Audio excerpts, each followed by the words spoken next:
Hello students, so I'm back with another video and this is going to be the last part of basic concepts of macroeconomics.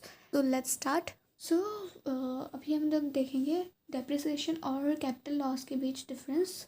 तो पहला वाला क्या है देखते हैं कि it refers to the fall in the value of fixed assets due to normal wear and tear and passage of time और expected obsolescence. तो डेप्रिसिएशन क्या होता है वो हमें पढ़ा ही था. फिक्स एसेट्स के वैल्यू में जो फॉल होता है नॉर्मल वेयर और वेयर एंड टेयर की वजह से या फिर पैसेज ऑफ टाइम की वजह से या फिर एक्सपेक्टेड एब्सोलेंस की वजह से अगर वहाँ पे फॉल हो रहा है, डिक्रीज़ हो रहा है, कोई वैल्यू डिक्रीज़ हो रहा है किसी एसेट का, उसी को बोलते हैं डेप्रिसिएशन. कैपिटल लॉस क्या होता है? It refers to the loss in the value of fixed assets due to unforeseen obsolescence, natural calamities, thefts, accidents, etc. तो कैपिटल लॉस क्या होता है? जब किसी एसेट में कोई लॉस होता है किस वजह से कि नेचुरल कैलामिटी आ गया या फिर कोई एक्सीडेंट हो गया या फिर कुछ भी जो अनसर्टेन था वो हो गया, उसकी वजह से अगर कोई लॉस हो रहा है उसी को बोलते हैं कैपिटल लॉस. उसके बाद है प्रोविजन फॉर लॉस. प्रोविजन क्या होता है लॉस के? डेप्रिसिएशन में provision is made for replacement of asset as it is expected loss. तो प्रोविजन जो है ना पहले से बना के रखते हैं डेप्रिसिएशन में, क्योंकि वो एक्सपेक्टेड होता है वो लॉस. ऐसा पता होता है कि हाँ शायद इस टाइम तक ये चीज़ ख़राब हो सकती है, ये एसेट ख़राब हो सकती है. और कैपिटल लॉस में वही कोई भी प्रोविजन नहीं लिया जाता है क्योंकि वो अनसर्टेन होता है. नेचुरल कैलामिटी कभी भी आ सकती है, हम ऐसा सोच नहीं सकते कि अभी आएगी या फिर इतने टाइम बाद आएगा, तो वो कभी भी आ सकता है. तो वो अनसर्टेन होता है इसलिए कोई प्रोविजन नहीं लिया जाता है. उसके बाद है प्रोडक्शन प्रोसेस. डेप्रिसिएशन में प्रोडक्शन प्रोसेस को कोई भी हैम्पर नहीं करता है डेप्रिसिएशन, और कैपिटल लॉस में हैम्पर कर देता है क्योंकि वो अनसर्टेन होता है, वो एक्सपेक्टेड नहीं होता. नेक्स्ट हमारा आता है नेट इनडायरेक्ट टैक्स NIT. देखते हैं कि NIT क्या होता है. तो net indirect tax refers to the difference between direct indirect tax and subsidies. तो जो इनडायरेक्ट टैक्स और सब्सिडीज़ के बीच जो डिफरेंस होता है उसी को बोलते हैं net indirect tax. Net indirect tax का फॉर्मूला भी वही है, इनडायरेक्ट टैक्स माइनस सब्सिडीज़. ये आपके नेशनल का इनकम निकालने में भी काम आएगा, तो आप जो है फॉर्मूला याद कर लीजिए. NIT का फॉर्मूला होता है indirect tax minus subsidies. NIT के दो कंपोनेंट्स होते हैं, इनडायरेक्ट टैक्स और सब्सिडीज़. इनडायरेक्ट टैक्स क्या होता है? It refers to those taxes which are impose by the government on production and sale for goods and services.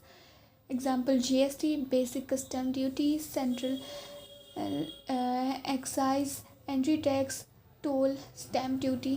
तो इनडायरेक्ट टैक्स क्या होता है? इनडायरेक्ट टैक्स ऐसे टैक्स होते हैं जो कि गवर्नमेंट इम्पोज करती है प्रोडक्शन प्रोसेस पे, गुड्स एंड सर्विसेज के प्रोडक्शन प्रोसेस पे, जो कि इनडायरेक्टली लगता है.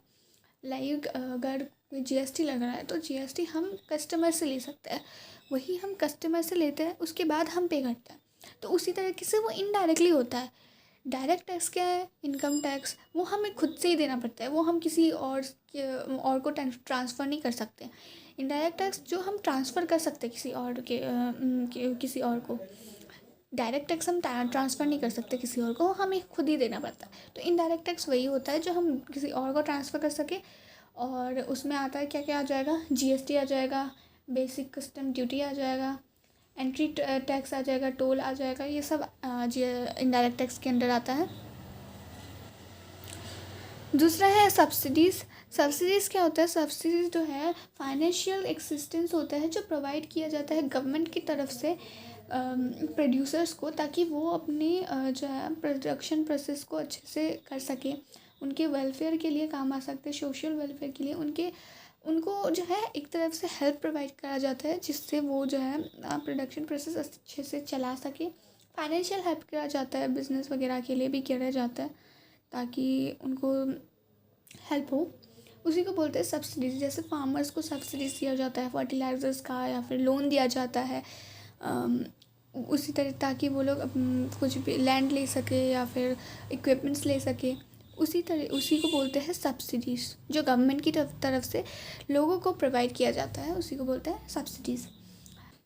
तो अब आता है हमारा factor cost. It refers to the amount paid to the factors of production for their contribution in the production process. तो जो फैक्टर्स प्रोडक्शन का जो प्रोसेस है वो जो कंप्लीट करता है उनको जो पे करा जाता है वही उसको बोलते हैं फैक्टर कॉस्ट.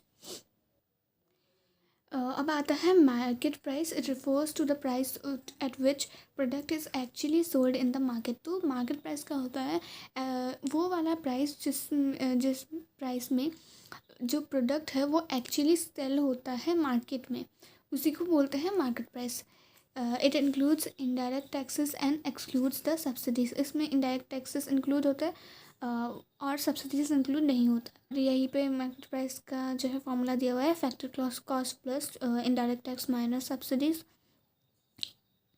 या और दूसरा है market price equal two factor cost plus NIT net indirect tax. अब देखते हैं कि net factor income from abroad क्या होता है. NFI.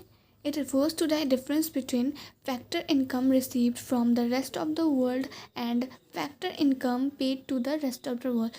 तो ये जो है डिफरेंस होता है, जो डिफरेंस बिटवीन होता है जो कि फैक्टर्स इनकम जो रिसीव होता है रेस्ट ऑफ द वर्ल्ड से और जो फैक्टर इनकम पे किया जाता है रेस्ट ऑफ द वर्ल्ड को, उसके बीच का जो डिफरेंस होता है उसी को बोलते हैं NFI net factor income from abroad.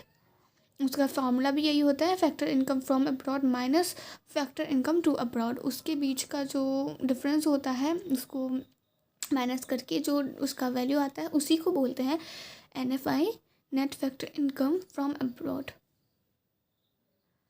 तो NFI जो है वो पॉजिटिव भी हो सकता है, नेगेटिव भी हो सकता है और ज़ीरो भी हो सकता है. NFI is positive when income earned from abroad is more than income paid to abroad. NFI positive कब होगा, जब इनकम अर्न जो हो रहा है फ्रॉम अब्रॉड से वो ज़्यादा है पेड टू अब्रॉड से, तब होगा पॉजिटिव. और नेगेटिव कब होगा, जब इनकम पेड टू अब्रॉड ज़्यादा होगा अर्न फ्रॉम अब्रॉड से, उसको बोलेंगे तब होगा नेगेटिव. NFI ज़ीरो कब होगा, जब इनकम अर्न फ्रॉम अब्रॉड और इनकम पेड टू अब्रॉड दोनों बराबर होंगे, इक्वल होंगे, तभी होगा तभी NFI क्या होगा, ज़ीरो होगा. और 3 कंपोनेंट्स होते हैं NFI के, क्या क्या. Net compensation to employees, net income from property and entrepreneurship, net property from net income from property and entrepreneurship, net retained earnings. तो अब देखते हैं कि नेट कंपनसेशन टू एम्प्लॉयज़ क्या होता है. It refers to the difference between income from work received by resident workers living or employed abroad for less than 1 year and similar payment made to non-resident workers staying or employed within the domestic territory to the country for less than 1 year. Net compensation to employees क्या होता है, जो resident जो India के बाहर काम कर रहे हैं बट उनको वहाँ पे रहे हुए 1 ईयर कंप्लीट नहीं हुआ है, उनको जो इनकम दिया जाता है. और यहाँ पे जो रेसिडेंट रह रहे हैं अब्रॉड से आए हुए, उनको जो इनकम पे किया जाता है, उनके बीच का जो डिफरेंस होता है उसी को बोलते हैं net compensation to employers.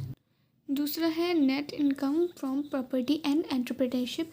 It refers to the difference between income from property and entrepreneurship in the form of rent, interest and dividend received by residents of the country and similar payments made to the non-resident. तो ये क्या होता है, ये होता है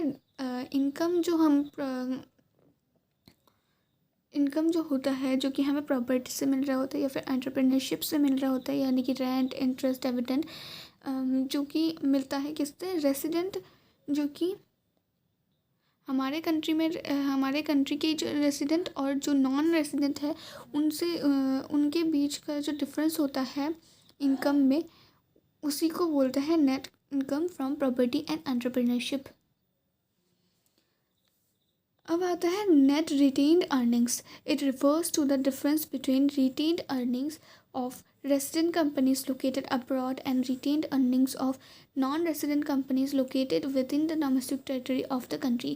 ये किसके बीच का डिफरेंस होता है, ये होता है जो रेसिडेंट होते हैं जो अर्निंग्स होती है रेसिडेंट कंपनीज़ की जो कि अब्रॉड लोकेटेड होते हैं, और जो रिटेन्ड अर्निंग्स होती है नॉन रेसिडेंट कंपनीज़ की जो कि विद इन डोमेस्टिक टेरिटरी के अंदर लोकेटेड होती है, उसके बीच का जो डिफरेंस होता है उसी को बोलते हैं नेट रिटेन्ड अर्निंग्स। तो आज का हमारा यहीं पे वीडियो ख़त्म होता है और चैप्टर भी यहीं पे ख़त्म हो जाता है, एंड उसके बाद हम न्यू चैप्टर शुरू करेंगे। तो आज हमने जितना भी करा है उसको रिवाइज़ कर लीजिएगा।